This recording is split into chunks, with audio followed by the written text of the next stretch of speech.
spooky friends, welcome back to Kelly Does Stuff. I'm extra excited for today's video because it's a Halloween video. If you're watching this in present time, it's February, which means January is over, which means we are 1 month closer to Halloween 2024. There were so many things from my 2023 Halloween village that I wanted to show you that I just didn't get a chance to.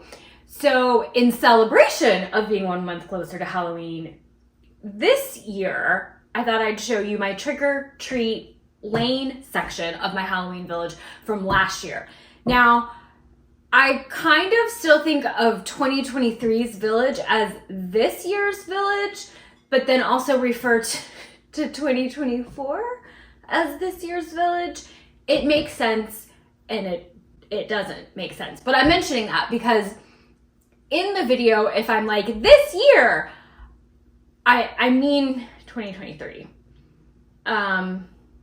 Also because I feel like on the internet, time doesn't matter. So if you're watching this like 100 years from now, this year, last year, that year, it's gonna mean nothing.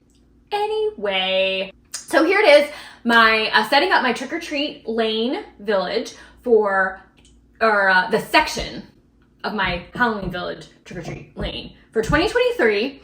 A couple little tips and things on how I set it up, the idea behind it, and then what I will do, like I do for my other Halloween videos, I'll do a reveal. I'll do like the full reveal in a separate video. So that way, if you're like, I don't care about the setup, I just want to see, like, show me trick-or-treat lane, I'll do that in a separate video. So yay, here we go. This year, and of course by that I mean 2023, I decided to include 6 houses in my trick-or-treat lane display. The very first thing that I do is trace out the shape of the buildings. If I don't actually have the building, because like, I don't know, maybe I decided to order another one while I was designing it, I will just look up the dimensions of the building and then cut out a piece of paper in that shape. This allows me to put my pieces away while I'm designing, keeping them safe, and then I can just easily move the pieces of paper around to adjust my design as I go. 2022 was the first year I decided to create a trick-or-treat lane section for my overall display.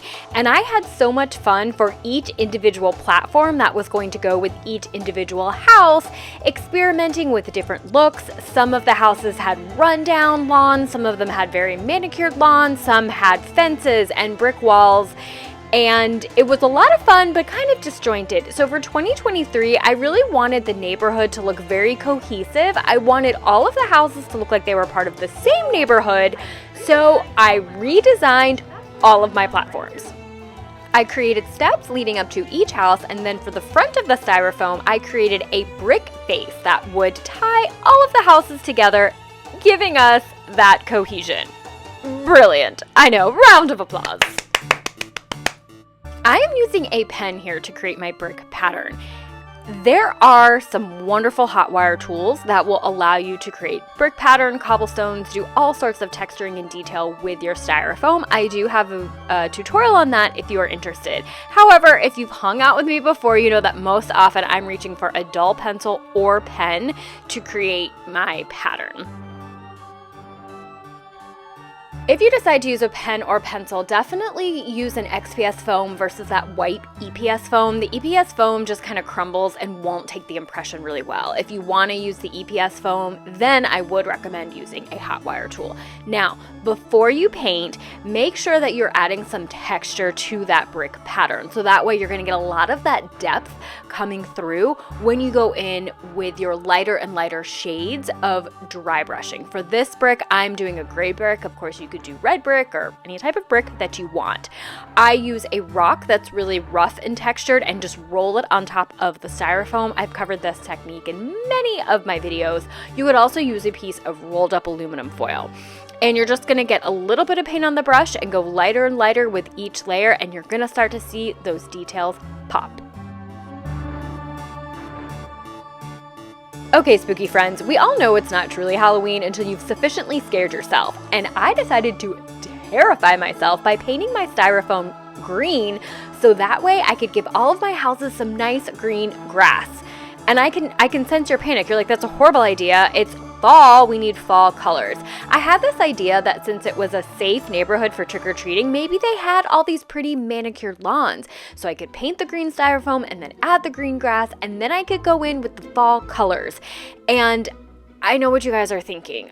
I hate this, and I feel you. I was kind of hating it too, but what was done, and it's still done, and we're just going to trust the process. And I don't know, maybe it's going to be okay.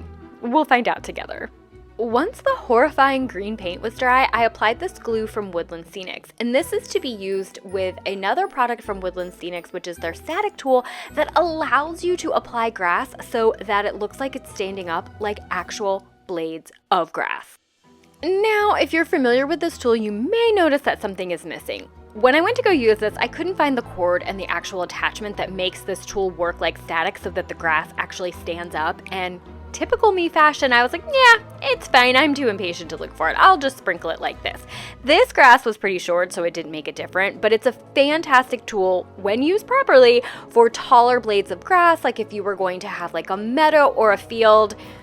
Absolutely love it. It's not cheap though. I did debate for a while if I wanted it, and then obviously I caved. Finally, the thrilling moment of excitement had arrived. It was time to set up Trick or Treat Lane. You can see here that I'm bumping this up against my spooky town center.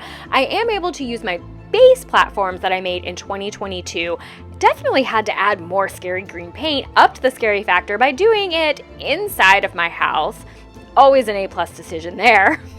I did make some sidewalks in 2022 out of styrofoam. I was able to reuse those, and I'm going to use this road from Department 56. Now, I hot glue both my sidewalk and roads in place, although you don't have to do that. You could just set them down, and I think that once they're in place, they're probably not going to run off on their own.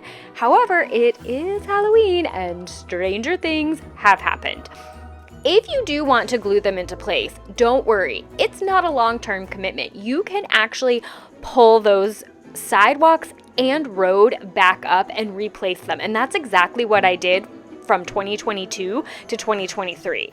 Word of caution though, if your sidewalks are made of styrofoam like mine are, just be really gentle when you are pulling them up so they remain mostly intact. And here's that static tool again, and this time I actually have all of the parts necessary to make it work properly.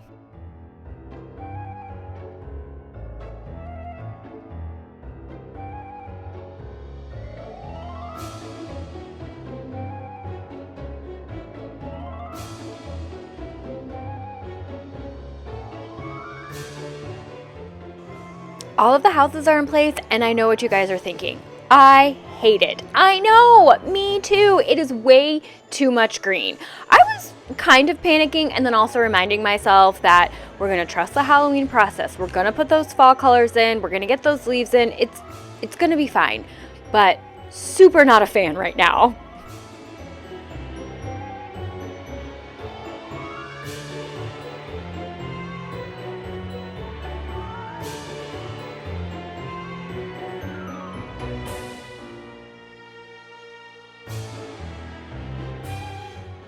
Okay, we can all start to breathe easier now because it's time to add in those fall trees. I use trees from Department 56. However, I'm always on the hunt for different types of trees and what are some budget-friendly options. Enter floral picks. Now, some of these floral picks look like trees themselves, and in different sections of my village, I will actually use that as a tree. I either create like a bundle of trees or a single tree by itself. Here though, I liked to pull the heads off the flowers and use those flowers as bushes. I like different colors and textures here. And of course, we have to add our fall leaves. Lemax and Department 56 make these leaves. And I also found these other leaves on Amazon. These are smaller and they're kind of papery in texture. I love them. I think it just totally completes that fall look. It depends. You might decide you don't like the proportions with the bigger Department 56 leaves and the small one, but for me, it just ties it all together, and it really helps that green grass look less scary.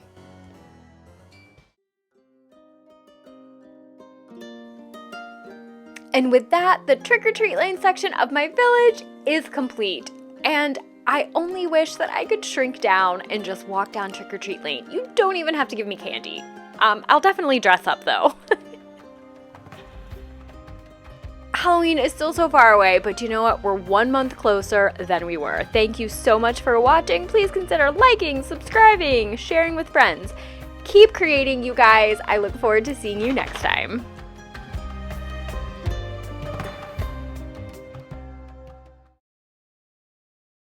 Gotten there yet. The excitement of Halloween is just, it's overwhelming.